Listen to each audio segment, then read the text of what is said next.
क्या हो सुनीता, तुम इतनी परेशान क्यों? ब्रजेश, हमने शादी तो कर ली, लेकिन हमारे पास शादी का कोई सबूत नहीं। अगर मेरे माँ बाप आ गए और मुझे यहाँ से ले गए तो तुम कुछ नहीं कर पाओगे ब्रजेश, कुछ नहीं कर पाओगे।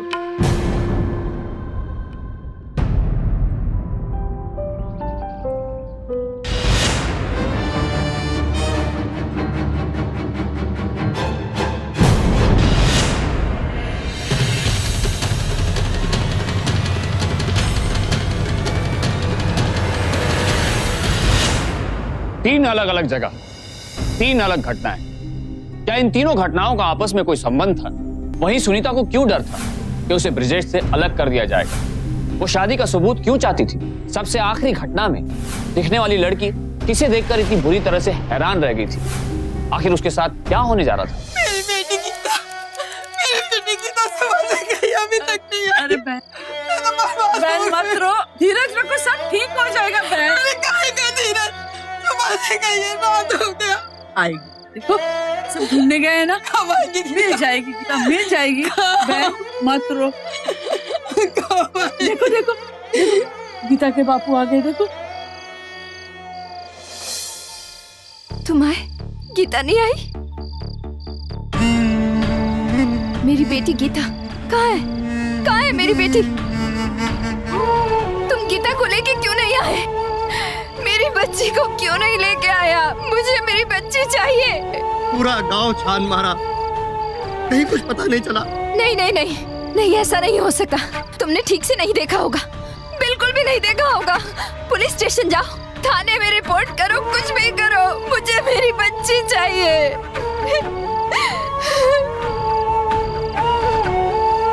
मुझे मेरी बच्ची चाहिए। अरे भाई, अभी 24 घंटे भी नहीं हुए और आप लोग भागे भागे यहाँ चले आए। तो आप क्या चाहते कि पूरे 48 घंटे हो जाते? ऐसी बात नहीं है। अरे भाई, आप लोगों की बेटी गुम हुई है, जाइए पहले खुद ब खुद ढूंढिए। हो सकता है किसी रिश्तेदार के पास चली गई हो, किसी सहेली के पास चली गई हो। पूरा गांव ढूंढ लिए साहब, कहीं कुछ पता नहीं चला। पिछले कुछ सालों में हमारे गांव से कितनी लड़कियां गायब हो गई हैं। सबकी उम्र 15-16 साल ही तो थी। मेरी गीता भी तो पिछले 2 महीने में ही 16 साल की हुई है। अच्छा, एक बात बताइए, अभी तक जितनी भी लड़कियां गुमशुदा हुई हैं, उनकी किसी ने फिरौती मांगी है? अरे साहब, हम गरीब लोग हैं, हमसे कोई क्या फिरौती मांगेगा? कोई दुश्मनी या फिर गांव की आपसी रंजिश? ये सारे भले लोग हैं साहब, किसी की किसी से कोई दुश्मनी नहीं है।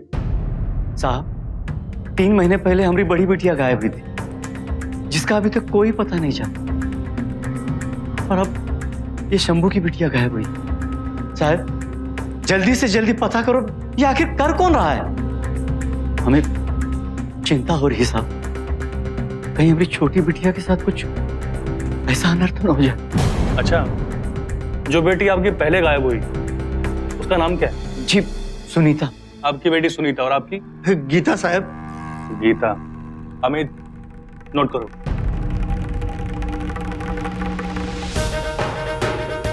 उत्तर प्रदेश के एक गांव से 15-16 साल की लड़कियां अचानक गायब हो रही, जो एक बेहद ही चौंकाने वाली घटना थी।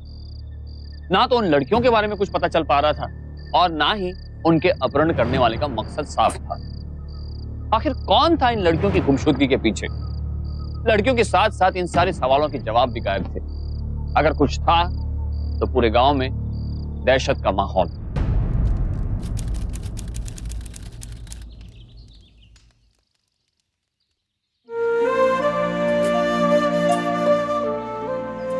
क्या लाई बेटे? दाल बाबूजी।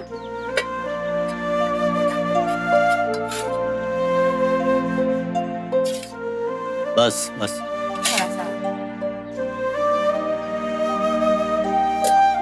नीलम बेटे, तू कहीं अकेली बाहर मत जाना। अगर बहुत जरूरी हो कहीं बाहर जाना तो अपने साथ किसी को लेकर जाना। बाहर का माहौल ठीक नहीं है।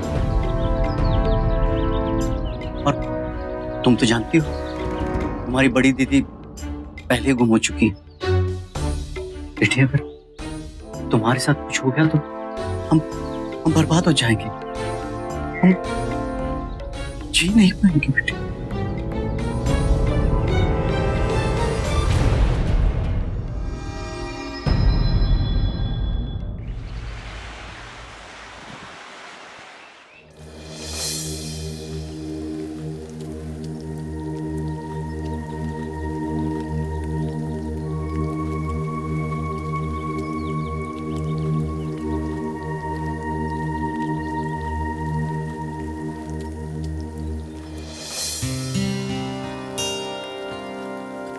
ये क्या है? खुद ही देख लो सुनीता, ये हमारी शादी का सर्टिफिकेट है, सबूत है कि हमारी शादी हुई है। पिछले एक हफ्ते से इसी के लिए तो भागदौड़ी कर रहा था मैं। अब हमें किसी से डरने की कोई जरूरत नहीं। लेकिन ब्रिजेश, अभी तक हमारे घर वालों ने हमें माफ नहीं किया और ना ही करेंगे। मैं जानती हूँ कि हमने कोई गलती नहीं की है, लेकिन फिर भी। सुनीता देखो डरने से कुछ नहीं होगा। हमने हिम्मत की है तभी आज हम साथ हैं ना। तुम चिंता मत करो, धीरे धीरे सब ठीक हो जाएगा।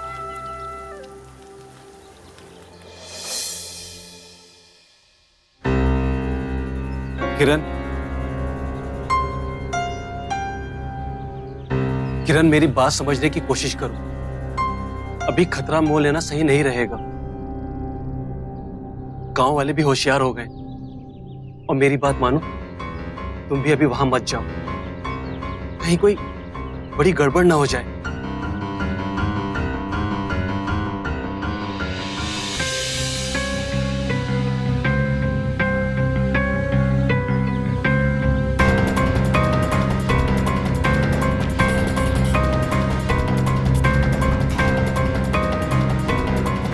किरण,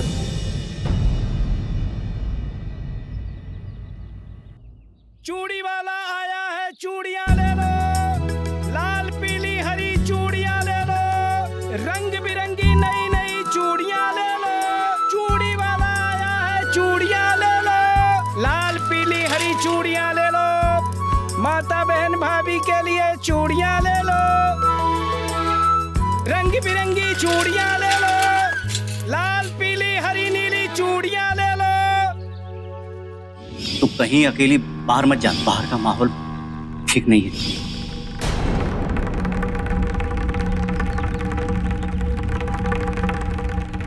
क्या हुआ बिटिया, काहे रुक गई? अरे चूड़ियां देखने के पैसे थोड़े लगते हैं। अरे पसंद आए तो लेना, नहीं तो मत लेना। नहीं, हमको नहीं चाहिए।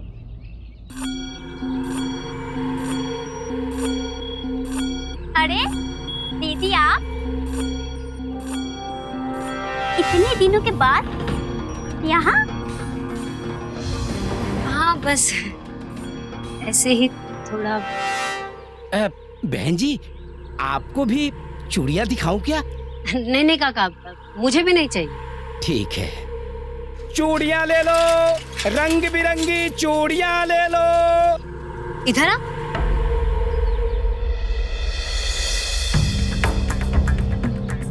तू मुझे आधे घंटे बाद मुझे बस स्टॉप पे मिल। हाँ? नहीं दीदी, हम घर के बाहर नहीं निकल सकते। अगर हम गए तो माँ और बाबूजी बहुत नाराज होंगे। पता भी नहीं चलेगा उन्हें। तेरी दीदी के बारे में कुछ बताना है? बस स्टॉप पे आना।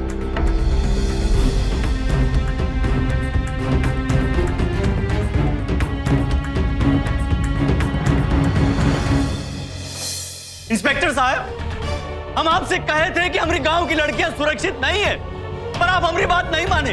और आप देख लीजिए, अरे हमारी दूसरी बिटिया भी गायब हो गई है, और इस बार तो उसे हमारे घर से अगवा करके ले गए। हमारी बिटिया को अगवा करने वाले अगवा करके ले गए, और ये लोग हाथ पे हाथ धरे यहाँ बैठे हैं। अरे हम तो कहीं के नहीं रहे, हम तो बर्बाद हो गए। चिल्लाइए मत, तो पुलिस को अपनी तहकीकात करने दीजिए। जो बातें आपकी बेटी ने हमें बताई थी, उससे ऐसा लगता है कि भेदिया कोई गांव का है। वो किडनैपर की मदद कर रहा है। इंस्पेक्टर साहब, का करना है का नहीं करना है ये हमको नहीं मालूम। बस हमारी बिटिया हमको वापस ला के दे दो, नहीं तो हम चक्का जाम कर देंगे। गांव के रास्ते से जाने वाली एक भी गाड़ी बाहर नहीं जाने देंगे हम। देखिए, शांत रहिए, पुलिस अपना काम कर रही है। सरपंच जी प्लीज देखिए, समझाइए।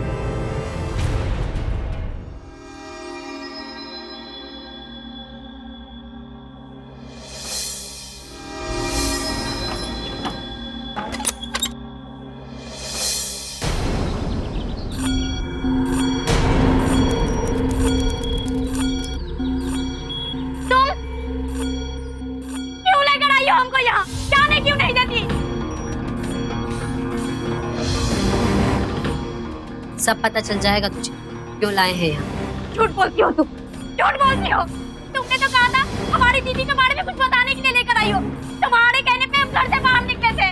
बोलो। शोर मचाना बंद कर नीलम, चिल्लाने से कुछ नहीं होगा। हम शोर मचाएंगे, मचाएंगे शोर। हम चिल्लाएंगे, हम जरूर चिल्लाएंगे। बचाइए हमको, ये लोग हमको जबरदस्ती पकड़ कर लेकर आए। बचाओ कोई, बचाओ कोई हमें। चीखने चिल्लाने से कुछ नहीं होगा। कोई नहीं है तेरी चीख पुकार सुनने वाला यहाँ पर। अरे तेरी जिंदगी बनाने के लिए लाए हैं तुझे यहाँ पे। कुछ दिनों में खुद ब खुद समझ जाएगी तू।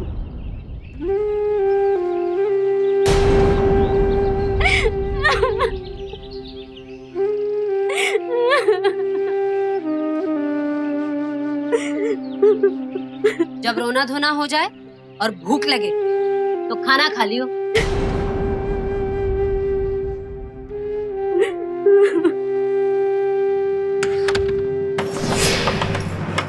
आखिर इन लड़कियों को क्यों किडनैप किया जा रहा था? क्या मकसद था किरण का? आखिर वो इन लड़कियों के साथ क्या करना चाहती थी? दूसरी तरफ गांव वालों के बढ़ते गुस्से से पुलिस पर दबाव बढ़ता जा रहा था। लिहाजा पुलिस इस मामले की जांच में तेजी से जुट गई।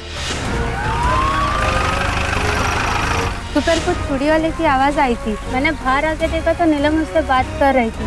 फिर माँ ने मुझे अंदर बुलाया, मैं काम के लिए अंदर चली गई। ठीक है अमित, एक काम करो, इस चूड़ी वाले का पता करो जल्दी। अच्छा साहब, मैंने कुछ नहीं किया है, फिर आप लोग मुझे यहाँ क्यों लेकर आए हैं? चुप, अपना भोपू बंद कर और चुपचाप बता, ये लड़की कहाँ है?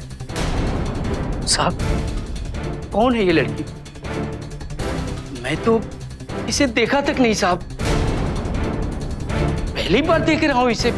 अच्छा, नहीं पहचानता? नहीं साहब। कल दिन में तू इस लड़की के घर के सामने खड़ा था, वो लड़की तेरे पास आई और तू बोलता इसे पहचानता नहीं। देख, अच्छे से बता मुझे। वो, हाँ साहब, याद आया। ये लड़की मेरे पास चूड़ी देखने के लिए आई थी, लेकिन फिर वो वापस चली गई। उसने मुझसे कुछ भी नहीं खरीदा साहब। अच्छा, एक थप्पड़ में इतना ही याद आया? देख, मेरी बात समझ, मुझे बहुत सारे तरीके आते हैं। झूठ बोलेगा ना तो तेरी चूड़ियां तोड़कर तेरे पेट में घुसेड़ दूंगा मैं। बोल। साहब, साहब, धंधे की कसम साहब, मैं बिल्कुल सच कह रहा हूं आपसे। ये फोटो वाली लड़की जब वापस घर जा रही थी तो इससे मिलने के लिए वहां एक औरत आई।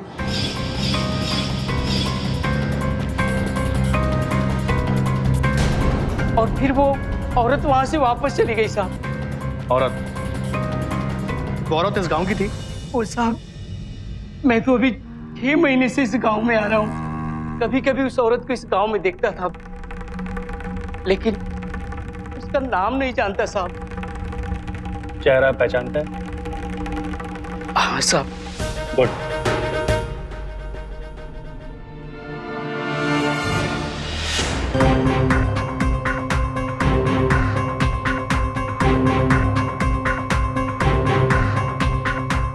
दीपक, एक काम करो, गांव जाओ और गांव से 2-4 आदमी लेकर आओ जल्दी। तब तक ये स्केच बनकर तैयार हो जाएगा। हो सकता है ये स्केच देखकर किसी को वो औरत याद आ जाए। जल्दी जाओ।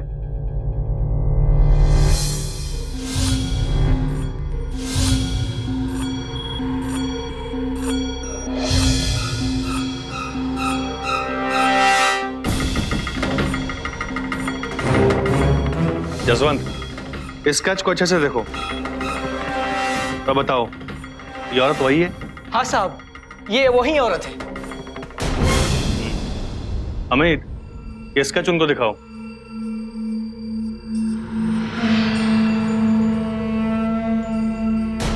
अरे ये तो किरण की जैसी दिखती है। हमारे गांव की लड़की है साहब, अभी कुछ दिनों पहले ही तो गांव से बाहर निकाला था इसे। क्यों, किस लिए? अब ये लड़की तो एक आदमी के साथ मिलकर गांव में वेश्यावृत्ति का धंधा कर रही थी। और साहब अब हमारी बच्चियों को अगवा करके उनसे भी यही काम करवाना चाहती है। जल्दी से इसे गिरफ्तार कर लेके हमारी बच्चियों को उसके चुंगल से छुड़ा लीजिए साहब। अच्छा, आप लोगों में से कोई ये जानता है कि आजकल वो रहती कहाँ है? हाँ, अभी 2-4 दिन पहले ही पास के गांव में देखा था, वही किसी के साथ रहती है। ठीक है।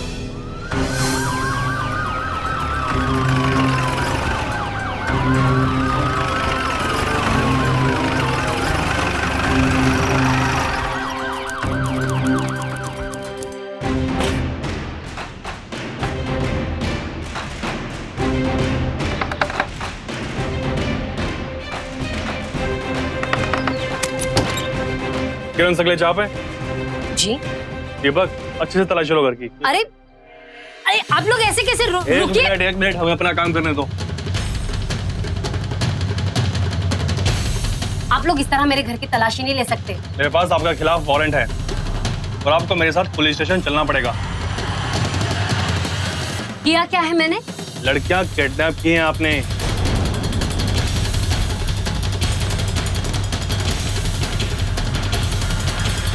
अंदर कोई नहीं है, ये एक फोन मिला है।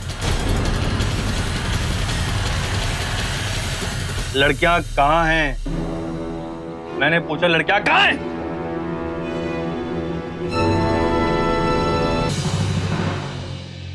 सर, बहुत ही मोटी चमड़ी है, मुंह ही नहीं खोल रही हो तो।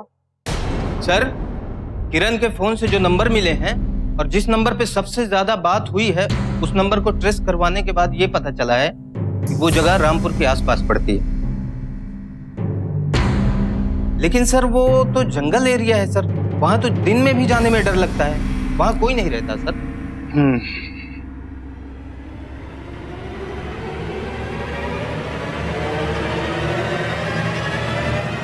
रहता तो है कोई वहां।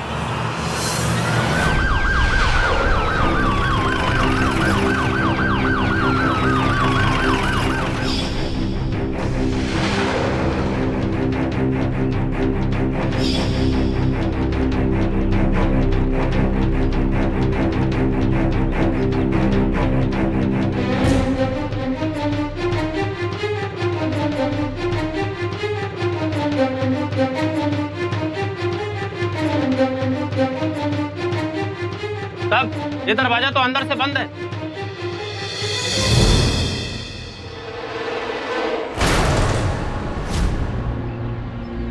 अमित, वहां देखो।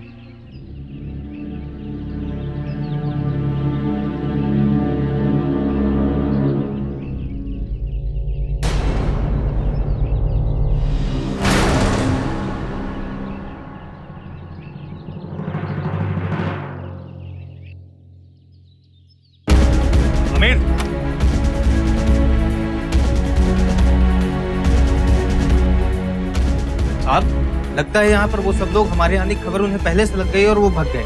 यहाँ पर कोई नहीं सर।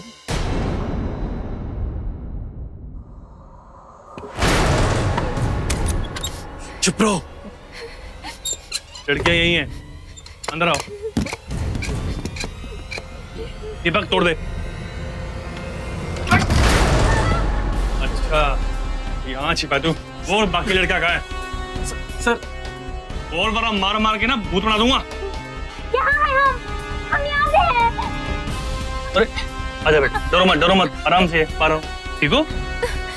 हौलदार, ऊपर देखो। ऊपर भी एक लड़की है। नीचे उतारो।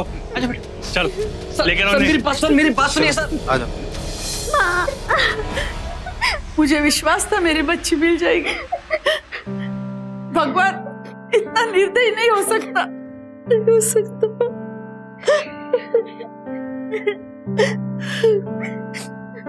दीनानाथ जी, अब आप बच्चियों को ले जा सकते हैं। साहब मेरी बेटी नहीं मिली, कुछ पता चला क्या? देखिए मैं पता कर रहा इंस्पेक्टर हूँ। साहब, हमारी बड़ी बेटी सुनीता का भी अब तक कोई पता नहीं चला। उन दोनों से पूछिए ना, उन्होंने उसे कहाँ रखा है। दीनानाथ जी, हम पे विश्वास रखें और घर जाएं। तब तक मैं उन दोनों से उगलवाता हूँ कि बाकी लड़कियां कहाँ हैं। ठीक है, विश्वास रखें। चलो चलो चाचा, हो जाएगा, कह दिया ना। आइए।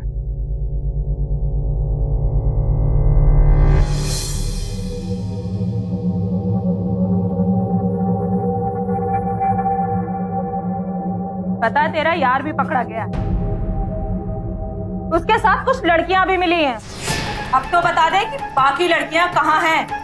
सरकारी गवाह बन जा तो ज्यादा अच्छा रहेगा, थोड़ी सजा भी कम हो जाएगी, वरना सारी उम्र जेल में सड़ती रहना। बता ना।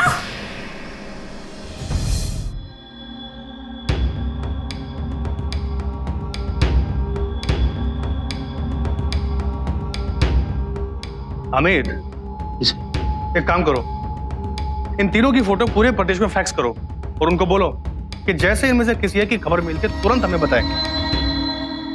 और ये किरण और आदर्श, इनके खिलाफ ऐसे चार्जशीट तैयार करो, ऐसा केस बनाओ कि इनकी जमानत ना हो पाए। Okay sir. जल्दी। जज साहब, मैं अपना केस खुद लड़ूंगी। मेरे पास वकील की फीस देने के लिए पैसे नहीं हैं। ठीक है, ये अदालत तुम्हें इसकी अनुमति देती है। तो किरण जी, ये बताइए कि आखिर आप लड़कियों का अपहरण क्यों करती थी?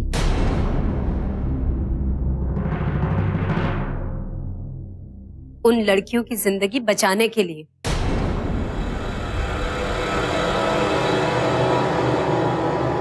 उनकी भलाई के लिए। जब मैं 15 साल की थी तब जो कुछ भी मेरे साथ हुआ, उसके बाद मुझे हर रात बेचा गया। मेरे दाम कम होते गए, लेकिन बढ़ती रातों के साथ मेरी घुटन और बढ़ती गई। ऐसे कई सालों के बाद फिर एक दिन मैं आदर्श से मिली, जब वो हमारे गांव आया था। और एक दिन जब वो एक लड़की को चुन्नी उड़ाने के रस्म से रोकने की कोशिश कर रहा था, तो ये सब गांव वाले उसे बहुत बुरी तरह मारने लगे। ये रस्म गलत है, पाप है। ये मासूम लड़कियों के खिलाफ अत्याचार है ये। अच्छा, तो अब तू हमें समझाएगा कि पाप और पुण्य क्या होता है? हैं? साला, आप लड़कियों पर अत्याचार करते हैं, ये बात तू हमको समझाएगा? किरण झूठ बोल रही है साहब। सच तो ये है कि ये गांव में वेश्यावृत्ति का व्यवसाय करके पूरे गांव को बदनाम करने में तुली हुई थी। और जब गांव के लोगों ने इसे गांव से बाहर निकाल दिया, तब इसने हमारी बेटियों को अगवा करके शहर में ले जाकर बेच दिया और इनसे भी वही धंधा करवाना चाहती थी। सर, ये सब लोग झूठ बोल रहे हैं। हमने किसी लड़की को नहीं बेचा, बल्कि हम तो इन लड़कियों की मदद करना चाहते थे, इन्हें बचाना चाहते थे। किरण और आदर्श दोनों हमें बेचने जा रहे थे। जज साहब, अगर पुलिस सही टाइम पर नहीं आती तो आदर्श हमें अगले ही दिन शहर ले जाकर बेचने ही वाला था। सारे सबूतों और गवाहों को मद्देनजर रखते हुए ये अदालत किरण और आदर्श को दोषी पाती है और उन्हें कड़ी से कड़ी सजा सुनाती है। पुलिस द्वारा बरामद लड़कियों के बयान के आधार पर अदालत ने किरण और आदर्श को सजा सुनाई। किरण और आदर्श गांव से लड़कियां किडनैप कर उन्हें दूसरे शहरों में बेचने का धंधा करते थे। क्योंकि ये पता नहीं चल पाया था कि वो मासूम लड़कियों को कहां बेचते थे और पुलिस उस बारे में कोई सबूत भी नहीं जुटा पाई थी, लिहाजा जो लड़कियां बरामद हुई, अदालत ने उस आधार पर आदर्श और किरण को उन्हीं का दोषी माना और 1-1 साल की सजा सुनाई।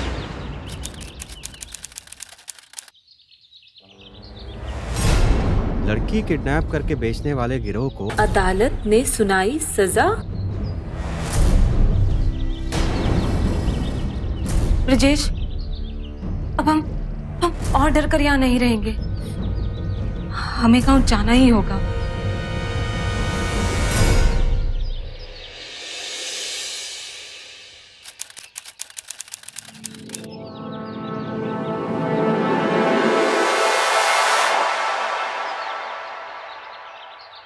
दीदी, माँ, देखो कौन है। दीदी, कैसी हो? दीदी कहाँ थी? कितना ढूंढा तुमको। माँ, देखो कौन आया है।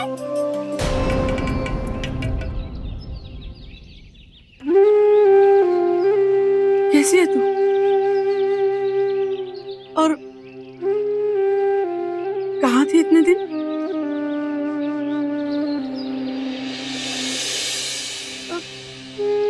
चल चल अंदर चल। बाबूजी,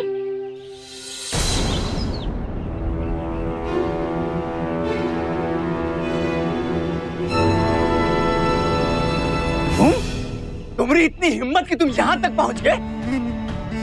हमारी बिटिया को भगा के लेके गए थे ना? आज इसकी सजा हम पूरे गांव के सामने इसे देंगे, और ऐसी सजा देंगे कि कभी जिंदगी में नहीं भूलेगा तू। बाबूजी, तुम चुप रहो तुम। चलो देखिए बाबूजी, कुछ नहीं सुनेंगे हम। बाबूजी चलो, तुम कुछ नहीं। बाबूजी एक बार बात सुनिए, चुप बैठे रहो तुम।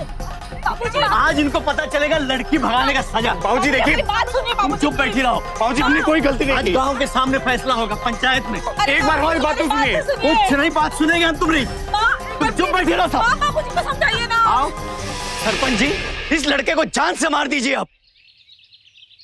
इसने हमारी जिंदगी बर्बाद करने में कोई कसर नहीं छोड़ी। बिटिया को पालने में कितनी मेहनत लगती, और इसने हमने पेट में लात मार दिया। हमारी बिटिया को भगा के ले गया ये।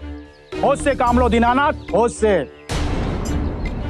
वैसे भी गांव में बहुत बड़ा बवाल खड़ा हो गया है। आज हर अखबार में गांव की बदनामी हो रही है।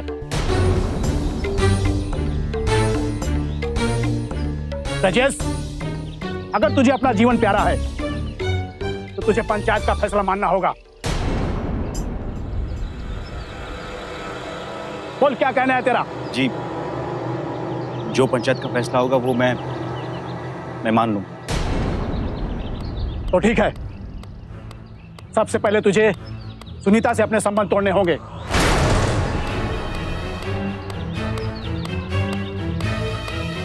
जी ठीक है, पंचायत का जो भी फैसला है वो मैं मान लूंगा। मुझे मंजूर होगा। ठीक है, क्योंकि तूने सुनीता को भगाने की गलती की, इसके लिए तुझे हर्जाना देना होगा। सुनीता को पिताजी को 20,000 रुपए हर्जाने के रूप में देना होगा तुझे। मंजूर है? जी। अरे सरपंच जी, 20,000 रुपये? अरे ये कैसा फैसला है? ये तो बहुत कम रकम है। हमारी सुनीता तो लाखों की है, लाखों की।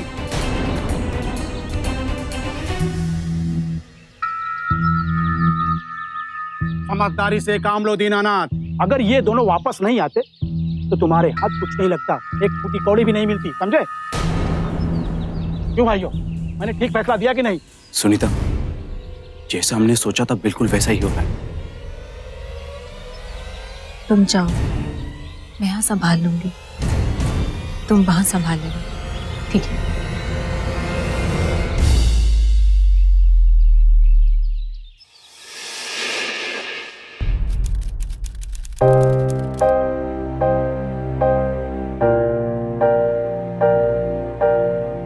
कैसे आप लोग? सुनीता और मेरे लिए आप दोनों ने बहुत कुछ किया। अब हमारी बारी है। आप लोग चिंता मत कीजिए। अब हम आप लोगों को ज्यादा देर तक जेल में नहीं रहने देंगे।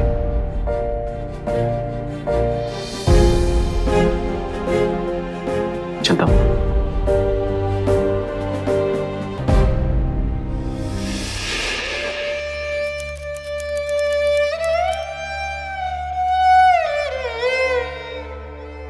चलो चलो,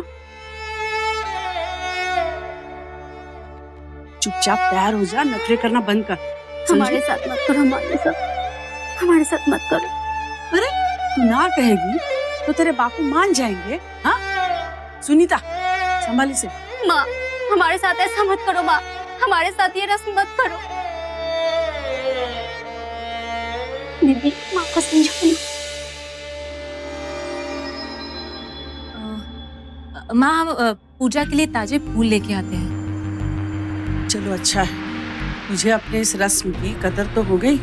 जा जा जल्दी जा। पकड़ ले, रख माँ, रख।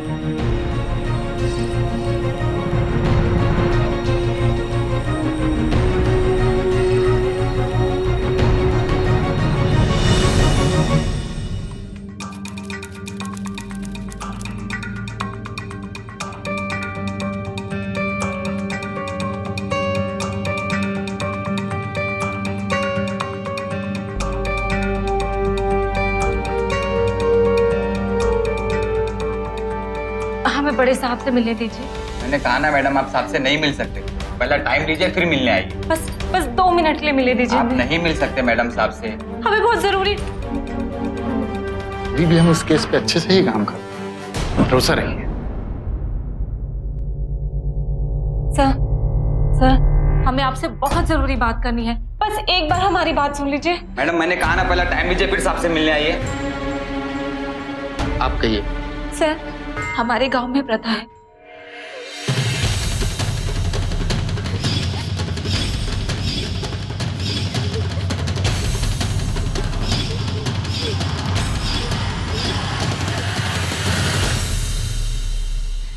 ओके।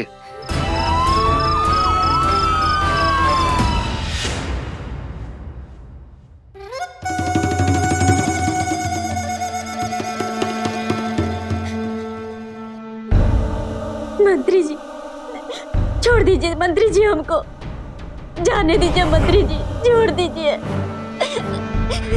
डरो मत, डरो, तुमको मारेंगे नहीं, ढेर सारा प्यार करेंगे। डरो।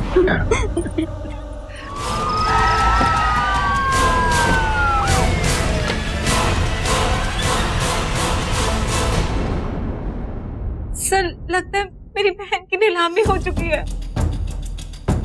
कुछ अनुमान है कहाँ लेकर गए होंगे तुम्हारी बहन को? हाँ सर मुझे पता है।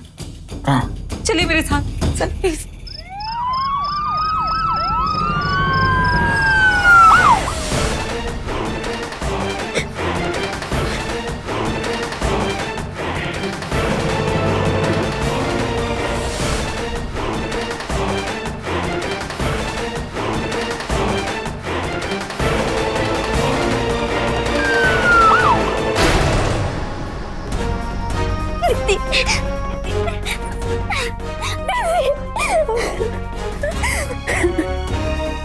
शर्म आनी चाहिए आप जैसे लोगों को।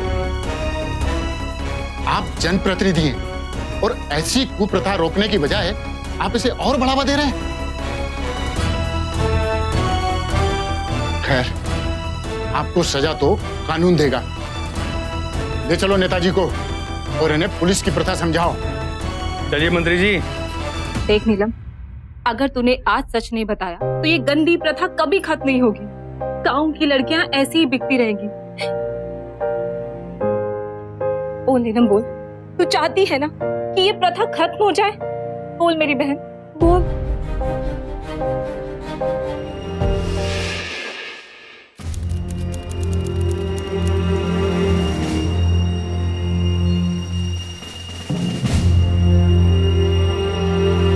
जज साहब, ये सच है कि आदर्श भैया और किरण दीदी ने हमारा अपहरण किया था, लेकिन ये सब हमें और उन लड़कियों को बचाने के लिए किया गया था।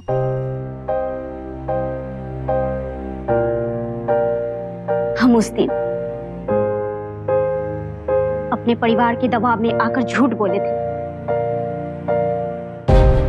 इसमें आदर्श भैया और किरण दीदी का कोई दोष नहीं है।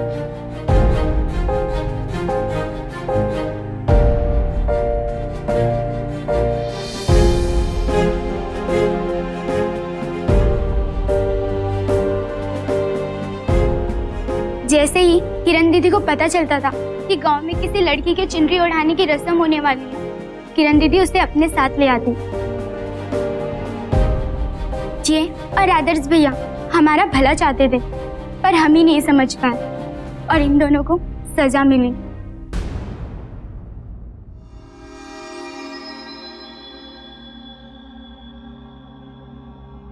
नए सबूत और गवाहों को मद्देनजर रखते हुए ये अदालत किरण और आदर्श को बाइज्जत बरी करती है।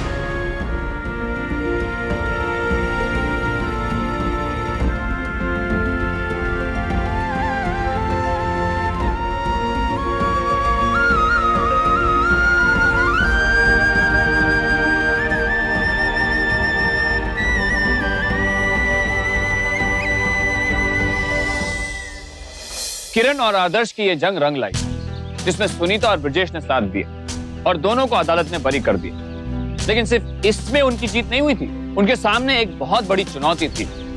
अपने गांव से चुन्नी ओढ़ा लड़की का सौदा जैसी बुरी प्रथा को जड़ से खत्म करना।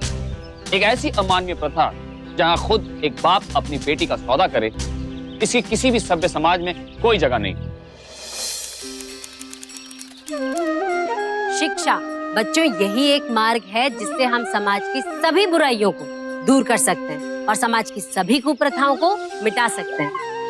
तो क्या समझे सब लोग? समाज की सब बुराइयों को दूर करेंगे और समाज की सभी कुप्रथाओं को करेंगे। बहुत बढ़िया। तो चलो एक बार दोबारा, आ से